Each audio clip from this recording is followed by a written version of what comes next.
Hello दोस्तों, आज मैं पीजीबीपी के important section, exam oriented section कौन कौन से हैं, उसे कैसे लर्न करें, उस पर चर्चा करेंगे इस पॉडकास्ट में। लास्ट में आपने देखा था, लास्ट एपिसोड में आपने कैपिटल गेन देखा था। आज हम करेंगे पीजीबीपी, जो कि आप भी जानते हो कितना इंपॉर्टेंट है। लेकिन वहीं प्रोविजंस इसके जितने इंपॉर्टेंट हैं, एग्जाम में क्वेश्चंस जितने आते हैं पीजीबीपी के, उससे बहुत कम सेक्शन आपको एग्जाम में कोट करने के लिए याद करना। तो बड़ी खुशी की बात है कि कौन कौन से सेक्शन इसमें कोट करने हैं। ज्यादा नहीं है, थोड़े से हैं, पर थोड़े भी अपने आप में बहुत होंगे, इसलिए मेरे साथ आप इसे याद करेंगे। पीजीबीपी पूरे सिलेबस में, इनकम टैक्स के पूरे सिलेबस में पीजीबीपी जैसा कोई नहीं। मानते हैं या नहीं? पीजीबीपी जैसा कोई भी नहीं है। शुरुआत करते हैं। देखिए, सबसे पहले आप पीजीबीपी में शुरुआत करेंगे 28 से, तो आपके एग्जाम में याद करने की जरूरत नहीं है। सेक्शन 28, 29, हाँ 28 का एक सेक्शन आएगा जो आपको लर्न करना चाहिए, एग्जाम में आ सकता है। तो मैं 28 के एक दो क्लॉजेस आपको बता रहा हूं, वो देख लीजिएगा बस, इसके अलावा बाकी देखने की जरूरत नहीं है। 29 तो फॉर्मेटिंग है, फॉर्मेटिंग का कोई मतलब नहीं है। फॉर्मेटिंग क्या करेंगे? सेक्शन कोड करने की बात कर रहा हूं, तो फॉर्मेटिंग के कोई सेक्शन कोड करने की जरूरत नहीं है। देखिए, 28 में आप एक याद कर लीजिएगा, क्लॉज नंबर 4। क्लॉज नंबर 4 कहता है कि अगर किसी को बिजनेस में कोई बेनिफिट या परक्विजिट्स मिला, तो उसकी मार्केट वैल्यू उसके लिए पीजीबीपी मानी जाएगी। सिंस इसके ऊपर टीडीएस प्रोविजन भी है, इसलिए ये क्लॉज आपको याद करना जरूरी है। 28(5), क्लॉज नंबर 5, रोमन 5, ये क्या कहता है? ये कहता है पार्टनरशिप फॉर्म के हाथ में salary, bonus, commission, remuneration, whatever name called, will be taxed as PGBP to the extent जितना 40 स्मॉल बी में अलाउड होता है पार्टनर को। तो ये कोटेशन हो सकता है एग्जाम में रेलिवेंट हो जाए, कहीं पर कहीं कोटेशन देना पड़ जाए, इसलिए आपको लर्न करना है। इसके बाद नेक्स्ट आपको याद करना है बड़ा इंपॉर्टेंट अमेंडमेंट्स। हालांकि अमेंडमेंट आज का नहीं है, लेकिन रीसेंट है, इसलिए इंपॉर्टेंट है। क्लॉज नंबर 6 है 28 सेक्शन, क्लॉज नंबर 6 स्मॉल ए। क्लॉज 6 ए है, क्लॉज 6 सब क्लॉज ए नहीं है, क्लॉज 6 ए, जहां पर आप अगर किसी स्टॉक को कन्वर्ट करते हो किसी एसेट में, यानी आप पर्सनल यूज के लिए निकालते हो, फिक्स्ड एसेट्स के लिए करते हो, तो जो मार्केट वैल्यू है वो पीजीबीपी मानी जाती है स्टॉक की। ये याद रखना जरूरी है। और अंत में 28 सबसेक्शन 7 याद रखिएगा, जहां पर specified asset, specified business, VIP business, section 35 AD वाले बिजनेस, ये एसेट को अगर डिस्पोज करते हैं आप, चाहे उसे एसेट को बेचते हैं, चाहे कुछ भी करते हैं, बेचें, डिस्पोज करें, तो जितने में वो बिकेगा, टोटल सेल कंसीडरेशन, चाहे वो कॉस्ट के बियॉन्ड क्यों ना जा रहा हो, पीजीबीपी माना जाएगा। 28 के बाद बारी आती है 29। 29 जैसा कि मैंने कहा, फॉर्मेटिंग है, कुछ भी मत लर्न कीजिए, बेकार है। फॉर्मेटिंग सेक्शन की बात कर रहा हूं। 30 नंबर सेक्शन है बिल्डिंग। अगर बिजनेस में यूज किया जा रहा है, अगर बिल्डिंग बिजनेस में यूज किया जा रहा है, तो उस बिल्डिंग का रिपेयर है, म्युनिसिपल टैक्स है, इंश्योरेंस है, रेंट है, ये सब आपको अलाउड होगा, बट याद करने की जरूरत नहीं है। सेक्शन 30 नहीं याद करना, 31 सेक्शन नहीं याद करना, 32 याद करना है भाई साहब। 32 याद करना है, क्योंकि 32 में कहीं भी आपको कोटेशन के लिए कुछ भी आ सकता है। 32(1) क्लॉज नंबर 1 है, क्लॉज नंबर 3 है, एक साथ। इसके साथ आप याद करिए 41(2), और इसके साथ याद रखिए 50 कैपिटल ए। ये एक साथ एक माला में पिरो लीजिए,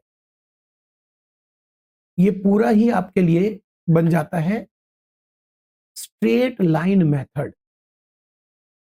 स्ट्रेट लाइन मेथड के लिए सबसे पहले अगर हम देखें क्लॉज 1, तो ये नॉर्मली डेप्रिसिएशन है स्ट्रेट लाइन का। क्लॉज 3 टर्मिनल डेप्रिसिएशन है। 41 सबसेक्शन 2 बैलेंसिंग चार्ज है और 50 कैपिटल है शॉर्ट टर्म कैपिटल की। अब बारी आती है हमारी WDV मेथड वाले। 32 subsection 1 clause number 2, clause number 2A, इसके साथ आप लर्न करेंगे सेक्शन 43 सबसेक्शन 6। WDV कैसे निकालना है ये कोटेशन करके निकालिए तो बहुत अच्छा लगेगा। 50 स्मॉल ए, सॉरी 50 सबसेक्शन 1, 50 सबसेक्शन 2, जो हमने कैपिटल गेन में भी रिवाइज किया था। यहां पर याद रखिए 32 सबसेक्शन 1 क्लॉज 2 नॉर्मल डेप्शन है WDV वाला। क्लॉज 2A एडिशनल डेप्शन है जो कि न्यू टैक्स रिजीम में नहीं दिया जाएगा, ये भी रटना पड़ेगा। ओके जी ये हो गया हमारा 32। 32 में और कुछ सर लर्न कर लें क्या? और आप लर्न करना चाहते हैं तो आप लर्न करिएगा। 32 में लर्न कीजिएगा और आप 32 सबसेक्शन 2 कट ऑफ में भी मैंने बता दिया था अनएब्जॉर्ब्ड डेप्रिसिएशन है, ये लर्न हो जाए तो अच्छी बात है। इसके बाद 32 में कुछ भी नहीं लर्न कीजिए। 33 में लर्न मत कीजिए, 35 से आ जाइए आप। 35, अब 35 जो है वो साइंटिफिक रिसर्च के खर्चे हैं, रिसर्च के खर्चे, R&D के खर्चे। तो मैं नहीं समझता हूं कि उसके ऊपर कोई कोटेशन की जरूरत है, कुछ लर्न करने की जरूरत है। वो नहीं भी लर्न करेंगे तो चलेगा। उसके बाद 35 की पूरी सीरीज देखें तो 35 AD आपको लर्न करना चाहिए, VIP बिजनेस। 35D आपको लर्न करना चाहिए, प्रीलिमिनरी एक्सपेंडिचर, जरूर लर्न करना चाहिए आप, प्रीलिमिनरी एक्सपेंडिचर। इसके बाद आप लर्न करिए 35DDA, VRS स्कीम में एक्चुअल पेमेंट पे आप अलाउ करते हो 5 वर्षों में, ये भी लर्न करना जरूरी है। इसके अलावा अगर हम लर्न करने पर आए तो कुछ भी नहीं है ऐसा कि आपको लर्न करना ही पड़ेगा, सेक्शन वाइज, बार बार बोलूंगा सेक्शन वाइज, ठीक है। तो 35 में ये 3 सेक्शन अगर आपको याद है तो निश्चिंत रहिए। अब आते हैं 36 में। देखिए 36 आपको याद होगा अदर डिडक्शन की बात करता है, जिसमें छोटे छोटे बहुत सारे डिडक्शन है, जिसमें छोटे छोटे बहुत सारे डिडक्शन है। लेकिन वो बहुत सारे डिडक्शन में कौन सा डिडक्शन है जो आपको सेक्शन वाइज याद करना है? तो 36(1)(3) याद करना है, ये अक्सर यूज होगा। ये कहता है कि अगर बिजनेस के लिए लोन लिया गया, बिजनेस के बेनिफिट के लिए, बिजनेस एसेट्स खरीदने के लिए, बिजनेस रन कराने के लिए लोन लिया गया, यानी बिजनेस लोन है, तो उसका ब्याज अलाउ होता है सेक्शन 36 सबसेक्शन 1 क्लॉज। तो ये क्लॉज 3 आपको लर्न करना जरूरी है। इसके बाद आपको याद करना जरूरी है इसमें कौन सा, इसमें लर्न करना जरूरी है section 36(1) clause number 5A। 5A याद दिलाता हूं क्यों लर्न करना जरूरी है, और 5A के साथ लर्न कीजिएगा 224(10), ये दोनों एक साथ है सीरीज में। दोबारा से मैं बोल देता हूं, अगर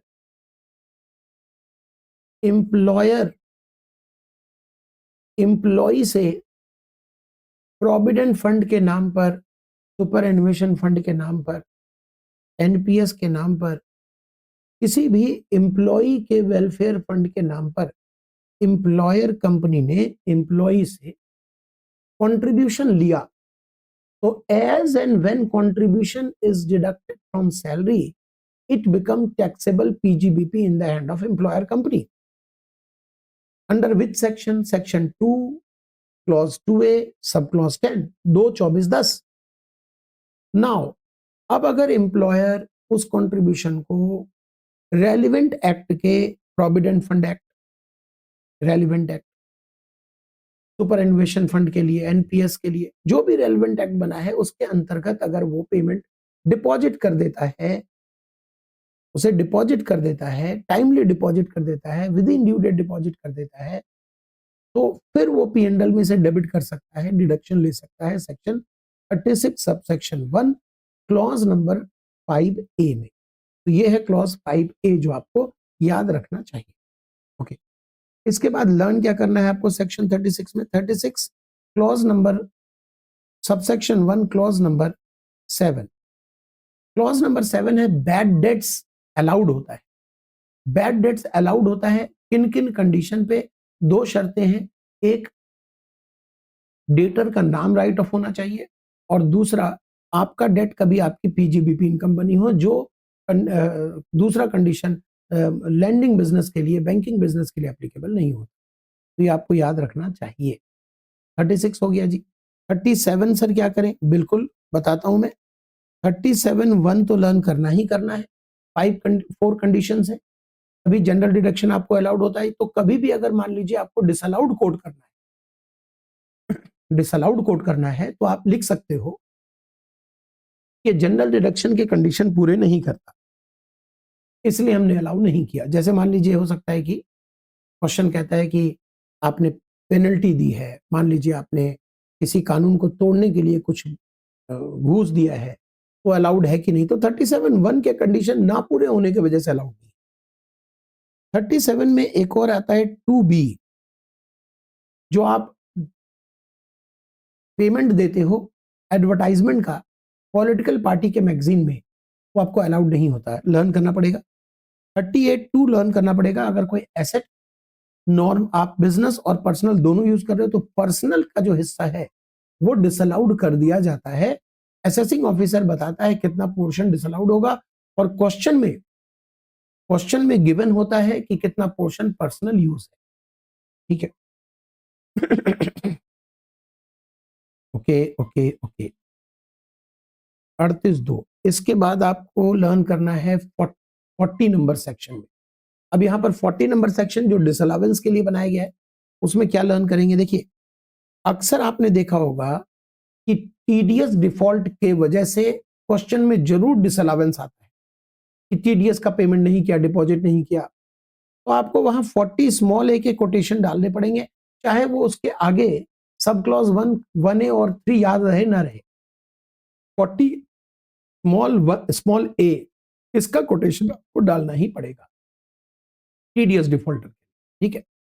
40(b) ना याद करेंगे ऐसा हो नहीं सकता। पार्टनरशिप फर्म एलएलपी के पार्टनर को जो सैलरी और ब्याज आप लिमिट करोगे, वो किस सेक्शन में लिमिट करोगे? 40(a) में लिमिट करोगे। अब 40(b) में, माफ करना, 40(b) में लिमिट करोगे। अब 40(ba) भी है, लेकिन वो लर्न करने की जरूरत नहीं है, बट 40(a) और 40(b) ये दोनों मैंने आपको बता दिया जो लर्न करना है। ठीक है, ये दोनों आपको बता दिया। अब अगर आपसे बन पड़े तो एग्जाम में मैं बताता हूं, आने वाले एग्जाम में इंपॉर्टेंट है ये एक्सप्लेनेशन 1 एंड एक्सप्लेनेशन 2। इसका सेक्शन 40 क्लॉज बी का अगर ये याद रह जाए तो मजा आ जाए। मैं याद दिला देता हूं, मैं आपको याद दिला देता हूं। जब आप कहते हो कि फर्म एलएलपी पार्टनर को जो ब्याज देगा वो 12% से ज्यादा अलाउ नहीं होगा, तो वहां एक्सप्लेनेशन 1 और 2 लग जाता है, जो 12% से ज्यादा भी अलाउ करवा देता है। एक्सप्लेनेशन 1 तब लगता है जब फर्म का रियल पार्टनर कोई एचयूएफ है और उसका कर्ता उसका रिप्रेजेंटेटिव बनके फर्म के पास पार्टनर का रोल अदा करता है, और कर्ता अगर कोई लोन देता है अपनी पर्सनल कैपेसिटी में, तो उसके ब्याज को 100% अलाउड करना है, लिमिट नहीं लगानी है। इसके विपरीत एक्सप्लेनेशन 2 कहता है जब एक इंडिविजुअल पार्टनर है और वो फंडिंग लोन वो खुद अपनी कैपेसिटी से ना देकर अपने किसी एचयूएफ से लोन दिलवाता है, तो वहां भी लोन का जो ब्याज फर्म पे करेगी विदाउट एनी लिमिट अलाउ होगा। अगर आपको याद रह गया है तो बहुत अच्छी बात है, नहीं तो कोई बात नहीं, 40(b) से भी काम चल जाएगा। नेक्स्ट डिसअलावेंस आपको जरूर याद करना पड़ेगा, ये अक्सर आपने देखा है एग्जाम में आता है। 40 कैपिटल है, subsection 2 subsection 3। Subsection 2 related party को पेमेंट मार्केट वैल्यू के ऊपर extra will be disallowed. Subsection 3 10,000 से ऊपर एक दिन में एक व्यक्ति को सिंगल बिल के अगेंस्ट अगर आप पेमेंट करते हो otherwise than prescribed bank mode, तो डिसअलाउड होता है। तो 40 कैपिटल A2 और कैपिटल A3 के डिसअलावेंस तो भर भर के एग्जाम में आते हैं, इसको तो भूलने की जरूरत नहीं है।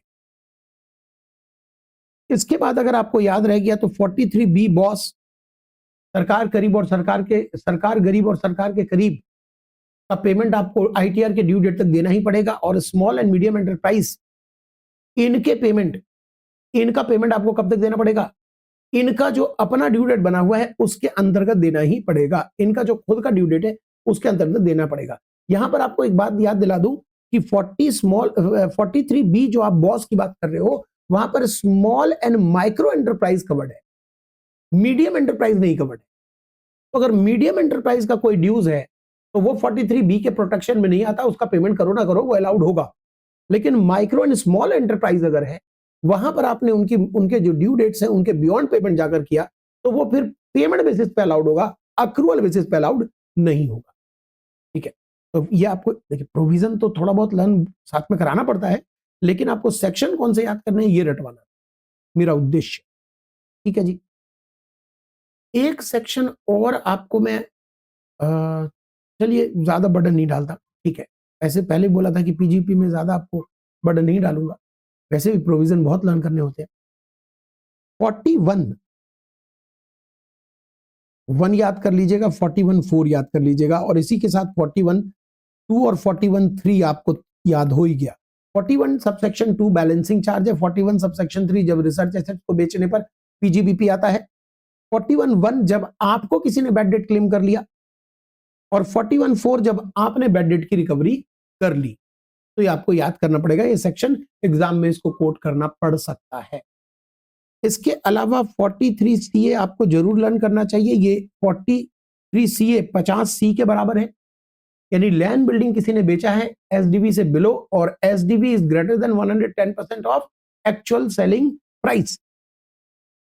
तो यहां पर हम पीजीबीपी के रेस्पेक्ट में उसको सेल कंसिडरेशन लेते हैं, और 50C में हम कैपिटल गेन के रिस्पेक्ट में लेते थे। बस जी, आपका कंप्लीट होने ही वाला है। इसके अलावा आपको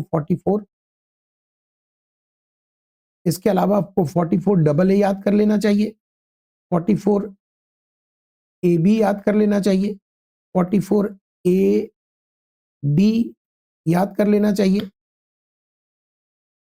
देखिए 44AA जो है वो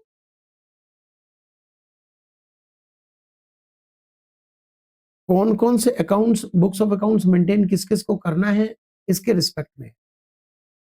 तो मान लेते हैं AA कहाँ रेफरेंस में आएगा एग्जाम में, तो ठीक कह रहे हैं, नहीं आएगा, बट AB तो आ सकता है। 44AB टैक्स ऑडिट, इसका रेफरेंस तो बार बार आता है, ये आपको लर्न होना चाहिए। उसके बाद जो प्रेजम्पटिव टैक्सेशन है 44AD, ADA और 44AE, ये भी आपको पक्का पक्का याद होना चाहिए। ये नहीं याद हुआ तो गड़बड़ हो जाएगा, क्योंकि 44AD किसके लिए था, ADA किसके लिए था, AE किसके लिए था। आपको एक ही याद करना है, दो याद करने, कौन कौन से आपको याद करना है जी।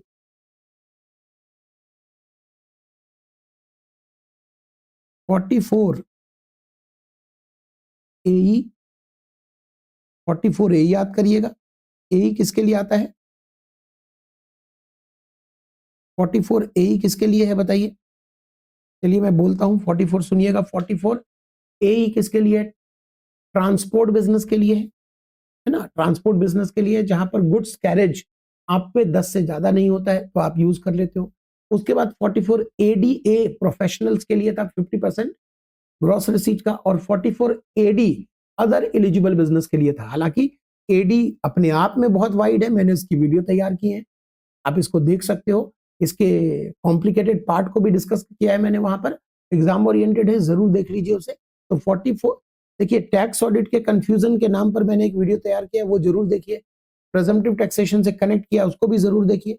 हम यहाँ डिस्कशन कर रहे थे कि सेक्शन कौन कौन से लर्न करने हैं, वो मैंने आपको बता दिया। 44AD, ADA और 44AE ये जरूर लर्न सेक्शन एग्जाम में कोट करने के लिए। तो इसी प्रकार हमने बहुत कम समय में यह तय कर लिया कि पीजीबीपी के कौन से सेक्शन लर्न करने चाहिए और कैसे लर्न किया जाए, उसे लर्न भी साथ में किया।